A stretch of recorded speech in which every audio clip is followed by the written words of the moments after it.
présentons devant toi, Seigneur Jésus-Christ de Nazareth. Là-haut, tu es assis sur le trône de la grâce. Et ici-bas, nous sommes ton marchepied. Nous sommes les instruments par lesquels tu répands la parole de Dieu au monde entier. Daigne, ô Seigneur, nous en rendre dignes. Père, nous te remercions pour la grâce que tu nous accordes, de telle sorte que cet enseignement s'en va à travers le monde entier. Nous te remercions parce que désormais, tu es en train de nous rendre de plus en plus conscients de l'importance de la parole de Dieu. Et beaucoup de personnes en sont instruites. Et je te rends mille et une actions de grâce pour les remerciements et les félicitations que je reçois d'un peu partout. Au Canada, aux États-Unis, en Allemagne, en Suède, en Suisse, en Chine, au Japon. Merci Seigneur pour cette grâce, parce que tu nous rends dignes de pouvoir en ce précis moment enseigner ta parole de Dieu.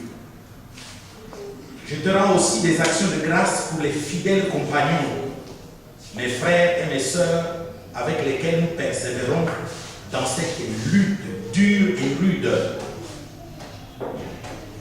Père, accorde-leur la grâce de pouvoir parvenir à leur perfectionnement et conscientise chacun de nous de telle sorte que nous sachions quelle est l'importance du rétablissement de toutes choses et quelle est l'importance donc de notre travail de brisement spirituel. Notre Dieu, je peux aussi te prier pour que tu puisses augmenter notre connaissance. Je peux te prier pour que l'intelligence et la sagesse humaine que nous avons dans notre cerveau puissent être amendées par toi, puissent être émondées aussi par toi, de telle sorte que nous ayons les capacités dans notre corps naturel de pouvoir comprendre le sens de tes paroles. Tu peux le faire parce que quand le Saint-Esprit descend dans la vie de quelqu'un, il émonde ses facultés. Il fait de telle sorte que ce qui était brouillard devient de l'éclairage. Merci notre grand Dieu pour ce jour-ci et pour toutes les choses que tu vas faire en notre faveur. Qu'il en soit ainsi au nom de Jésus de Nazareth. Amen. Amen. Vous asseoir bien. Nous sommes toujours dans 1 Corinthiens chapitre 11, versets 17 à 14. Versets 17 à 34.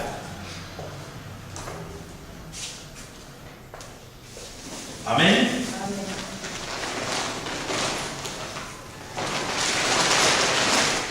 1 Corinthiens, chapitre 11, 17 à 34.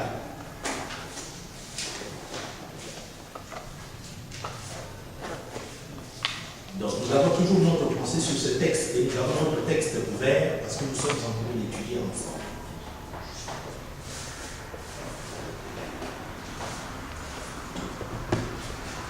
Il est arrivé un moment où je vous avais dit qu'il y avait un problème dans l'église de Corinthe. Je vous ai montré par rapport à 1 Corinthiens chapitre 1 que l'église de Corinthe était 1, la plus nombreuse, 2, elle était nantie des dons spirituels. Amen. Et donc je vous invite un peu à faire un tour dans 1 Corinthiens chapitre 1. C'est très important parce qu'aujourd'hui nous devons donner le sens de la scène et par conséquent, comme nous sommes en train d'étudier comment un homme de Dieu était-il en train de mettre l'ordre dans le repas du Seigneur, il faudrait que nous puissions circoncire comment est-ce que les choses arrivaient et le pourquoi. Et donc je vais vous montrer qu'est-ce qu'est au 1er siècle l'église des Corinthiens. Ce que je vais vous montrer là, c'est pour vous signifier que c'était une église bénie par la manifestation des dons spirituels. Et donc je vous rappelle que quelqu'un ne peut pas manifester les dons spirituels s'il n'est pas né de nouveau. Donc l'église de Corinthe était une église remplie de sœurs et de frères véritablement nés de nouveau et de surcroît qui manifestaient les dons spirituels. Dans la lettre que l'apôtre Paul va leur écrire, il va leur signifier cette grâce-là. Et donc nous prenons 1 Corinthiens chapitre 1.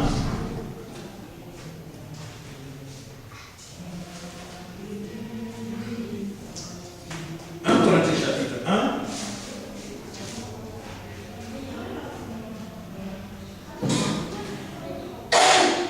Nous allons commencer au verset 2 et nous allons terminer au verset 9. À l'église de Dieu qui est à Corinthe, à ceux qui ont été sanctifiés en Jésus-Christ, saints par vocation, et à tous ceux qui invoquent en quelque lieu que ce soit le nom de notre Seigneur Jésus-Christ. Leur Seigneur est le nôtre. Que la grâce et la paix vous soient données de la part de Dieu, notre Père, et du Seigneur Jésus-Christ. Je rends à mon Dieu de continuelle action de grâce à votre sujet, pour la grâce de Dieu qui vous a été accordée en Jésus-Christ. Car en lui, vous avez été comblés de toutes les richesses qui concernent la parole et la connaissance. Le témoignage de Dieu ayant été solidement établi parmi vous, de sorte qu'il ne vous manque aucun don, dans l'attente où vous êtes de la manifestation de notre Seigneur Jésus-Christ. Il vous affermira aussi jusqu'à la fin, pour que vous soyez irréprochables au jour de notre Seigneur Jésus-Christ. Dieu est fidèle, lui qui vous a appelé à la communion de son Fils, Jésus-Christ, notre Seigneur. Amen. Voilà. Et donc, ce texte de 1 Corinthiens chapitre 1, 2 à 9 est la preuve que les membres de l'église de Corinthe étaient spirituels. C'est la preuve, en plus de cela, que les membres de l'église de Corinthe étaient remplis de dons spirituels. Amen. Et c'est à cette église que Paul parle à propos de la scène. Et comme nous l'avons lu, vous avez remarqué que Paul leur fait des reproches dans la manière dont ils prenaient le repas du Seigneur. Et donc, vous êtes en train de comprendre que Paul fait des reproches à une église composée de membres remplis du Saint-Esprit, à une église dont les membres remplis du Saint-Esprit manifestent les dons spirituels. Nous connaissons les dons spirituels. Amen. Nous allons prendre les dons spirituels dans 1 Corinthiens, chapitre 12, 4 à 7. Pourquoi j'insiste sur le fait que ce peuple né de nouveau avait fortement été béni dans la manifestation des dons spirituels? vous allez comprendre ce que sont les dons spirituels. Mais vous allez vous rendre compte qu'à des personnes nées de nouveau, manifestant les dons-là que nous allons voir, eh bien, il leur est possible de monter à la table du Seigneur d'une manière désordonnée. Et que par conséquent, il faut que la parole apostolique puisse les redresser. C'est là la chose importante que je tiens à vous montrer. C'est ça qui est primordial. Donc, je vais vous montrer la supériorité de la prédication de l'évangile pour l'Église. La supériorité de la prédication de l'évangile pour un peuple né de nouveau et manifestant les dons spirituels. Ici, nous avons affaire à un peuple qui vraiment manifeste les dons spirituels. Un peuple différent des églises du XXIe siècle. Dans les églises du XXIe siècle, les dons spirituels sont presque inexistants. Là où il y en a, ils sont manifestés dans le désordre et l'orgueil. Mais ici, nous prenons l'exemple d'un peuple qui manifeste les dons spirituels comme il faut. Et un peuple qui les manifeste vraiment. Parce que c'est un peuple réellement né de nouveau. Ce peuple-là, réellement né de nouveau, comme vous allez le comprendre, n'est pas parvenu encore à la perfection. Ce qui, pour beaucoup de personnes, est un grand sujet de confusion. Quand quelqu'un est né de nouveau, il vient d'entrer dans l'église. Il vient de franchir la porte entre le monde impie et le royaume de Dieu. Il est juste à la porte. Quand on est né de nouveau, on est juste à la porte. Et on n'est même pas encore arrivé à la table du Seigneur. Remarquez, la table du Seigneur, nous l'avons établie juste là au centre. Si nous étions dans la période de l'Ancien Testament, eh bien vous aurez des gens un peu partout, de n'importe où. Mais la table du Seigneur est toujours placée au centre. Pourquoi on la place au centre? C'est pour vous donner l'idée que la table du Seigneur est le lieu central dans l'Église. Amen. Amen. Lorsque Jean, à l'île de Patmos, a eu la révélation sur la position de Christ dans l'Église, Christ a été présenté comme marchant au milieu des 7 chandeliers d'or. Donc, on a déjà appris c'est quoi le chandelier dans l'Ancien Testament. Cela éclairait le lieu saint de ses lumières. Maintenant ici, dans la vision, on présente 7 chandeliers. 7 chandeliers.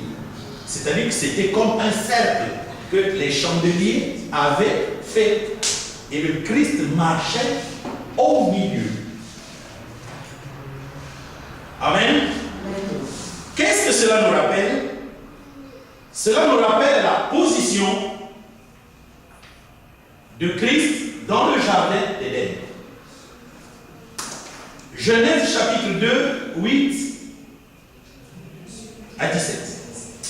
L'Éternel planta un jardin en Éden et il y avait au milieu du jardin l'arbre de vie et l'arbre de la connaissance du bien et du mal. Amen.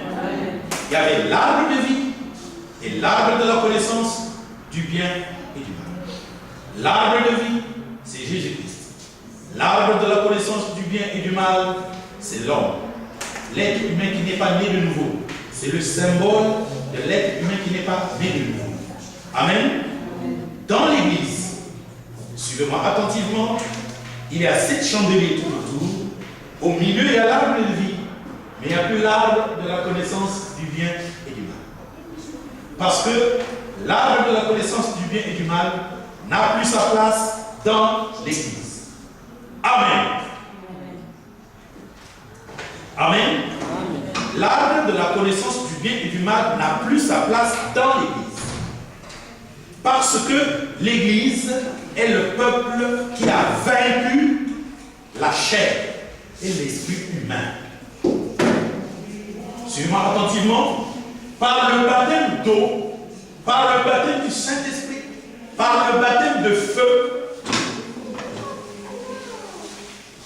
l'homme charnel a été déposé dans le monde et celui qui entre dans l'Église est une nouvelle créature. Voilà pourquoi, quand on présente dans Apocalypse chapitre 1, verset 20, les 7 chandeliers, non, vous prenez à partir du verset 9 jusqu'à 20. Quand on présente les 7 chandeliers au sein duquel Christ est en train de marcher, Christ est au centre, mais à côté il y a eu l'arbre de la connaissance du bien et du mal. Mais dans le jardin d'Éden, l'arbre de la connaissance du bien et du mal et l'arbre de la vie étaient au centre du jardin d'Éden. Ce qui revient à dire que dans l'Église, l'arbre de la connaissance du bien et du mal a été mis dehors. Il n'est plus un élément central. Alors, suivez cette implication. Oui, mon frère. Chapitre 1, verset 9 à 20. Dans l'Église, l'arbre de la connaissance du bien et du mal est resté dans le monde. Le travail qu'il faut continuer à faire dans l'Église, c'est d'en finir avec la tendance que chaque membre avait de pécher lorsqu'il était dans le monde. Donc le travail qui se fait dans l'Église, c'est celui-là qu'on appelle la deuxième étape du salut. La première étape du salut étant la victoire sur le monde et la nouvelle naissance. Quand quelqu'un est né de nouveau et qu'il devient une nouvelle créature, il remporte la victoire du monde et il remporte la victoire contre les esprits malins et il remporte la victoire contre Satan. C'est ça la nouvelle naissance. Amen. Amen. Mais cette victoire, quand on entre dans l'Église, il faut continuer de la remporter jusqu'à ce qu'on atteigne le centre de l'Église et qu'on passe de l'autre côté du centre de l'Église où il y a la perfection. Vous allez comprendre ces choses. Amen. Oui. Alors, nous disons ceci. Nous avons une Église composée des membres nés de nouveau. Une Église dont les membres sont bénis de la manifestation des dons spirituels.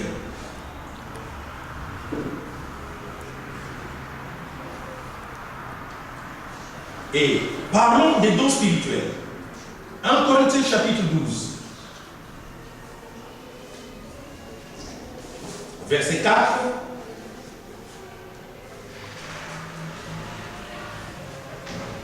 À 7. Il y a diversité de dons, mais le même esprit. Diversité de ministères, mais le même Seigneur. Diversité d'opérations, mais le même Dieu qui opère tout en tous. Or, à chacun, la manifestation de l'esprit est donnée pour l'utilité commune. En effet, à l'un est donné par l'esprit une parole de sagesse. C'est quoi une parole de sagesse? Une parole de sagesse, c'est un conseil que l'Esprit donne à quelqu'un d'autre par celui qui est rempli du Saint-Esprit.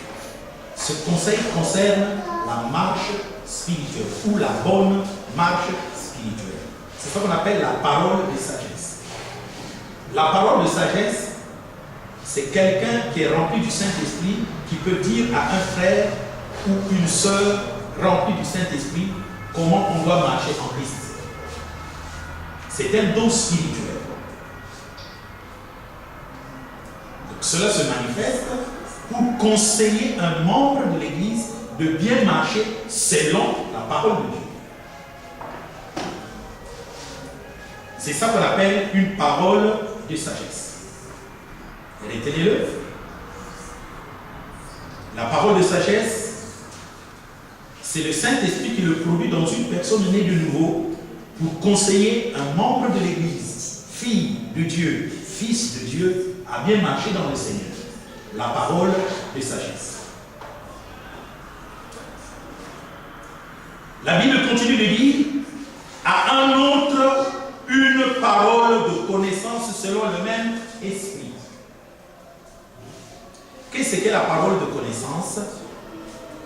La parole de connaissance, c'est toujours le même processus. Le Saint-Esprit qui parle par un fils de Dieu ou une fille de Dieu né de nouveau pour montrer à un fils de Dieu ou une fille de Dieu que la situation dans laquelle se trouve ce dernier ou cette dernière est semblable à une situation telle que cela s'est accompli parmi le peuple de Dieu dans les temps passés, en situant bien de quel contexte est-ce qu'il est question.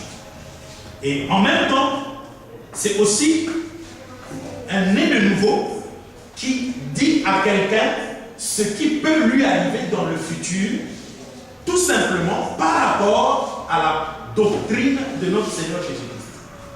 Une parole de connaissance, c'est pour te dire, frère, ce que tu vis, c'est ce qu'a vécu Saoul, ou ce que tu vis, c'est ce qu'a vécu David. Et voilà comment David a marché. Mais voilà comment Saoul a marché. Donc, autant mieux marcher. Comment a marché David? Amen.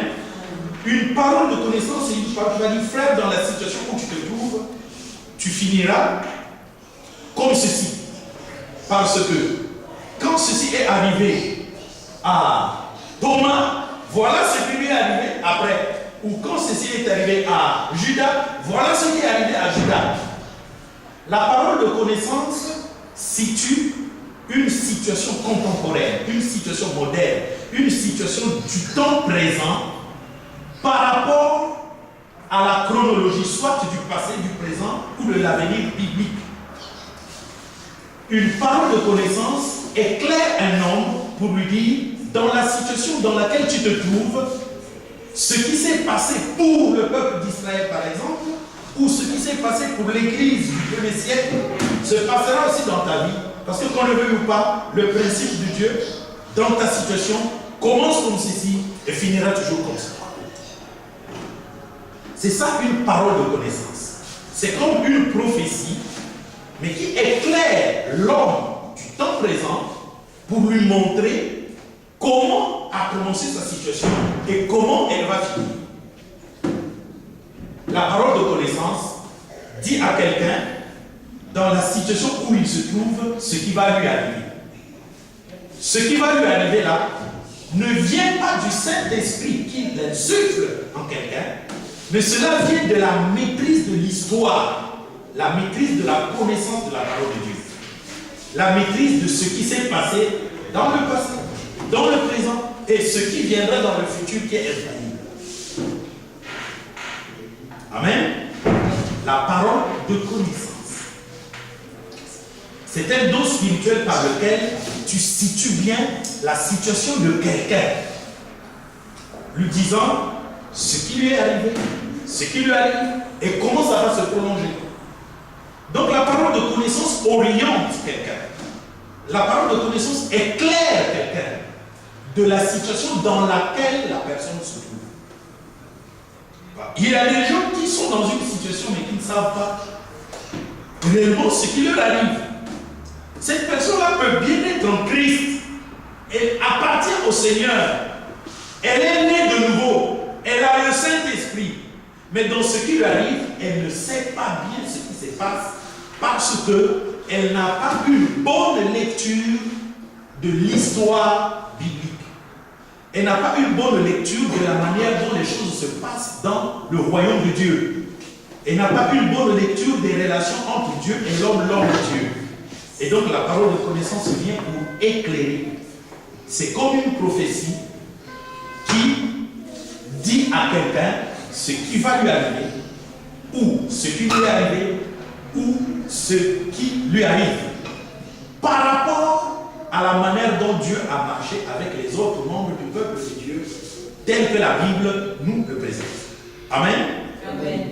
Ça s'appelle la parole de connaissance. Elle est toute proche de la prophétie. En d'autres termes, c'est une prophétie scripturaire, une prophétie écrite, une prophétie biblique. Tu dis à quelqu'un des choses que ce quelqu'un ne connaît pas par rapport à la connaissance que toi tu as sur la Bible. Amen. À un autre, la foi. Donc on a un troisième don spirituel qui apparaît, qu'on appelle la foi. La foi. Ici, là, il n'est pas question de la foi qui sauve. Ici, il n'est pas question de la foi qui vient de ce que l'on entend et que ce que l'on entend doit venir de la parole de Dieu. Mais ici, il est question du don de foi. Ce don-là, c'est le Saint-Esprit qui le produit dans quelqu'un pour que ce quelqu'un ait la foi. Alors, entre parenthèses, je suis en train de vous expliquer ces dons spirituels pour que vous les compreniez et que cela fasse l'objet de vos prières. Parce qu'en fait, ce qu'il faut demander à Dieu, c'est ça. Il ne faut pas dire à Dieu, Seigneur, donne-moi le don de foi. Si tu ne sais pas c'est quoi le don, tu ne le demanderas pas. Mais tel que je suis en train de vous expliquer c'est quoi ces dons spirituels, alors, parce que vous connaissez c'est quoi la parole de sagesse, j'espère que dans tes moments de prière, tu sauras comment demander à Dieu la parole de sagesse. Si tu dis, Seigneur, donne-moi la parole de sagesse, ça ne viendra pas. Ça ne viendra pas parce que tu ne sais pas ce que tu demandes. Toi, qu'est-ce que tu as compris de la parole de sagesse? C'est ça que tu dois demander à Dieu. J'ai donné l'exemple. Tu vas dire, au lieu de dire, Seigneur, donne-moi la parole de sagesse au nom de Jésus de Nazareth. Amen. Non, tu devrais dire, Seigneur, donne-moi la parole de sagesse pour que je puisse conseiller le frère X qui est dans telle situation à bien marcher dans le Seigneur. C'est ça la parole de sagesse que tu demandes. Tu la demandes. Tu ne peux pas demander un don spirituel comme ça, d'une manière vague. Parce que la prière est un domaine de la destinée. Et tu ne peux pas dire, Seigneur, donne-moi la sagesse. C'est tellement grand que si tu ne sais pas ce que tu demandes, tu ne le sais pas. Parce que la Bible dit, demande et on te donnera. Donc tu ne peux demander la parole de sagesse que s'il y a une situation pour laquelle tu voudrais conseiller à quelqu'un comment il doit marcher. Et il faut que tu aies d'abord dans ta tête les éléments de ce qui se passe dans la vie de la personne. Comme ça, quand le Seigneur te mettra devant la personne et que tu commenceras à lui parler, à partir de ce moment-là, il parlera par toi et tu lui donneras un bon conseil. Donc, demander les dons spirituels, c'est une très bonne chose. Voilà pourquoi la Bible dit aspirer aux dons spirituels. Maintenant, pour aspirer aux dons spirituels, il faut d'abord que vous compreniez c'est quoi les dons spirituels en question. Et quand vous comprenez c'est quoi les dons spirituels, vous pourrez maintenant parler avec Dieu pour que ce que vous savez de ces dons spirituels, vous puissiez le demander à Dieu. Ne faites pas le perroquet. Seigneur, donne-moi les dons spirituels, parole de sagesse, parole de connaissance, la foi, l'opération des miracles, quoi. C'est ce que les gens font. Et voilà pourquoi ils le reçoivent bien. Amen. Le problème, c'est que ici, les dons spirituels nous sont seulement listés. Mais ce qu'ils sont, c'est encore un travail de lecture pour comprendre c'est quoi les dons en question. Et comme vous savez que c'est difficile de dire aux gens de lire la Bible, vous pouvez leur dire, ils vont dire on va lire. C'est pas vraiment évident qu'ils lisent. Bon, ça c'est un problème. C'est pourquoi nous retardons encore beaucoup. Donc le don de foi, c'est quoi? Il y a un don spirituel qu'on appelle la foi. ce don spirituel-là, il se manifeste circonstanciellement dans une situation précise.